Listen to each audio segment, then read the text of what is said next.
Hello दोस्तों, यीशु मसीह घुटने take कर प्रार्थना करता था। क्या हमें भी घुटने टेक कर प्रार्थना करनी चाहिए? लूका रचित सुसमाचार और उसके 22 अध्याय के 41 पद में कहता है, और वह आप उनसे अलग एक ढेला फेंकने की दूरी भर गया और घुटने टेक कर प्रार्थना करने लगा। क्यों यीशु मसीह घुटने टेक कर प्रार्थना करता था? घुटने टेक कर प्रार्थना करने का मतलब क्या है? घुटने टेक कर प्रार्थना करने का मतलब है अपने आप को नीचा करना, अपने आप को शून्य बनाना, अपने आप को विनम्र करना, अपने आप को अधीन करना, अपने आप को किसी के अधीन करना। हम इसलिए घुटना टेक कर प्रार्थना करते हैं कि हम परमेश्वर पिता के सन्मुख विनम्रता से आ सके। हम इसलिए घुटना टेक कर प्रार्थना करते हैं कि हम परमेश्वर की इच्छाओं के अधीन हो सके। दोस्तों, इन सारी बातों का उदाहरण कौन है? इन सारी बातों का उदाहरण यीशु मसीह है। फिलिपियों की पत्री और उसके दूसरे अध्याय के 6 पद से 8 पद में कहता है, जिसने परमेश्वर के स्वरूप में होकर भी परमेश्वर के तुल्य होने को अपने वश में रखने की वस्तु ना समझा, वरन अपने आप को ऐसा शून्य कर दिया और दास का स्वरूप धारण किया और मनुष्य की समानता में हो गया और मनुष्य के रूप में प्रकट होकर अपने आप को दीन किया। बिल्कुल दोस्तों, आप सब जानते हैं यीशु मसीह का जन्म किस तरह से हुआ, जो अपने स्वर्गीय घर, स्वर्गीय सिंहासन को छोड़ के विनम्रता के साथ इस धरती पर मनुष्य के रूप में जन्म लिया और उसे चरनी पर रखा गया।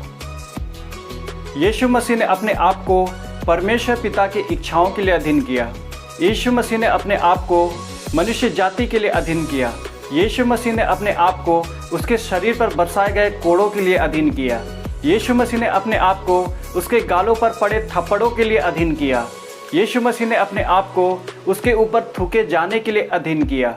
यीशु मसीह ने अपने आप को उसका मजाक उड़ाए जाने के लिए अधीन किया। यीशु मसीह ने अपने आप को उसके ऊपर झूठा आरोप लगाए जाने के लिए अधीन किया। यीशु मसीह ने अपने आप को क्रूस पर चढ़ाए जाने के लिए अधीन किया। यीशु मसीह ने अपने आप को परमेश्वर के न्याय के लिए अधीन किया। यीशु मसीह ने अपने आप को मृत्यु के लिए अधीन किया।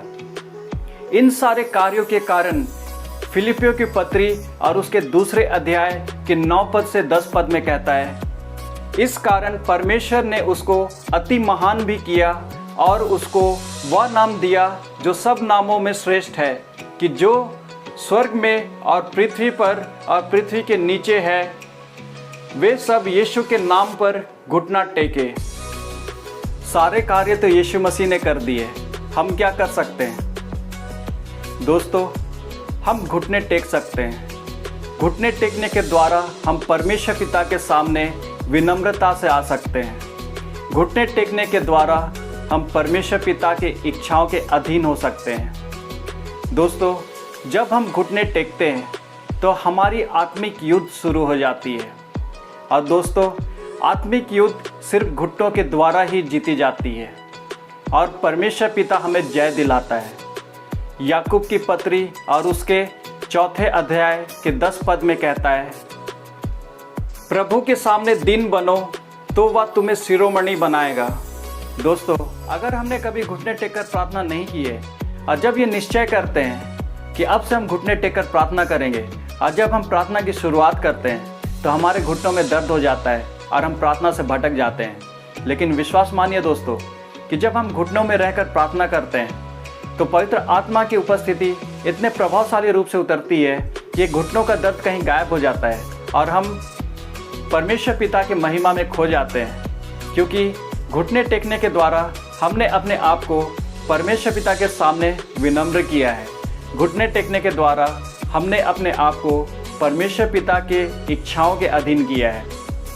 फिलिपियों की पत्री और उसके दूसरे अध्याय के 5 पद में कहता है, जैसा मसीह यीशु का स्वभाव था वैसा ही तुम्हारा भी स्वभाव हो। बिल्कुल दोस्तों, यीशु मसीह जैसा घुटने टेककर प्रार्थना करता था, हमें भी घुटने टेककर प्रार्थना करना चाहिए, क्योंकि ये उचित है। भजन संहिता की पुस्तक और उसके 95 अध्याय के 6 पद में कहता है, आओ हम झुककर दंडवत करें और अपने कर्ता यहोवा के सामने घुटने टेके। दोस्तों, इस मैसेज के द्वारा परमेश्वर पिता आप सबको आशीषित करे। अगर ये मैसेज आपको अच्छी लगी हो तो अपने दोस्तों को ज़रूर शेयर करें।